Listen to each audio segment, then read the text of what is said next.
Welcome to this data prep video. You can download the dataset to follow along in your own copy of Tableau. Here we have a report in Excel showing the number of resolved incidents per employee per month. Formatted reports like this aren't easy to do analysis on. The Ideal tab shows data formatted like a database table, or raw data. This is the format Tableau prefers for optimal analysis. However, there are several features in Tableau Desktop to help automatically reshape text in Excel files into this format for better analysis in Tableau. To begin, we'll connect to this Excel file. In Tableau Desktop, select Excel from the Connect pane. Navigate to the downloaded file and click to open. We'll drag out the Resolved Incidents sheet. Although Tableau can connect to this report, we see here in the preview that this isn't a great format. There are no column names, the headers from Excel have a lot of nulls, and so on. Here in the side panel, we see the option to use the data interpreter. Let's turn it on. Now we see that those headers and nulls have been stripped out and our columns are properly identified. We could go on, but if we want to get more specifics on what the data interpreter did, we can click Review Results. This will open an Excel file describing the changes.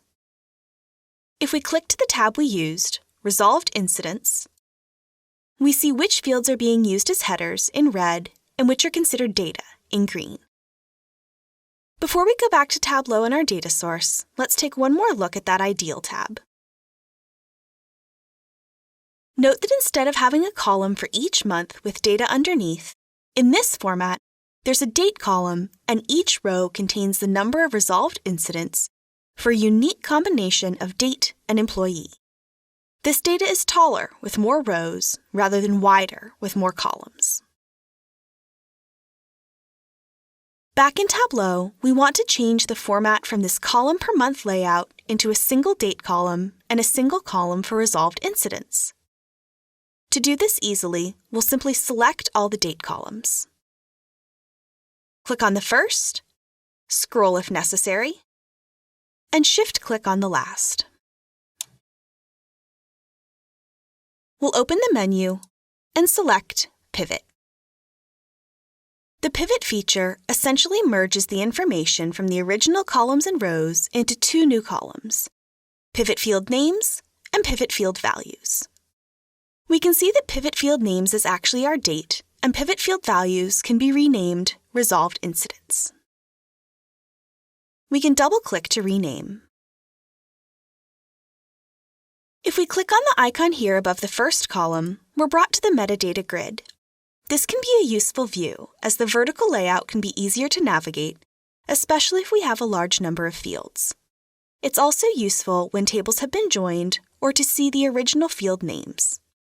For now, we'll go back to the standard view. Our data is almost where we want it to be, but there's one more thing we can do. Here, the employee field is actually two pieces of information, a location code, A, B, C, D, or E, followed by an employee number. We can split the column based on the shared delimiter of that hyphen. Click to open the menu and select Split. We'll use the metadata grid view and rename our split fields.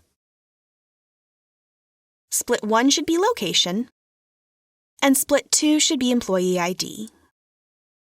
There's an ABC next to the date field, indicating that this column is considered a string. We know it's actually a date, though, so we can click on the ABC and select Date to update the data type. Now if we click onto Sheet 1, we'll see our nice tidy data ready for analysis. Let's bring Employee ID to the view and Resolved Incidents. When we sort, it's clear that there are really two groups of employees, some who resolve a much higher number of incidents than others, those who are Tier 2. If we add another data source, connecting to that same Excel file, we see that there's a sheet called Tiers. This report adds a -2 to the end of an employee ID if they're Tier 2, Because not all rows have this ending, a standard split won't work. However, we can use a custom split.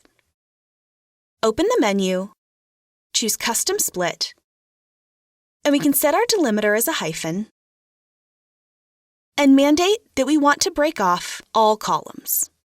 This forces Tableau to break off that third column with the Tier 2 indicator. Thank you for watching this data prep training video. We invite you to continue with the free training videos to learn more about using Tableau.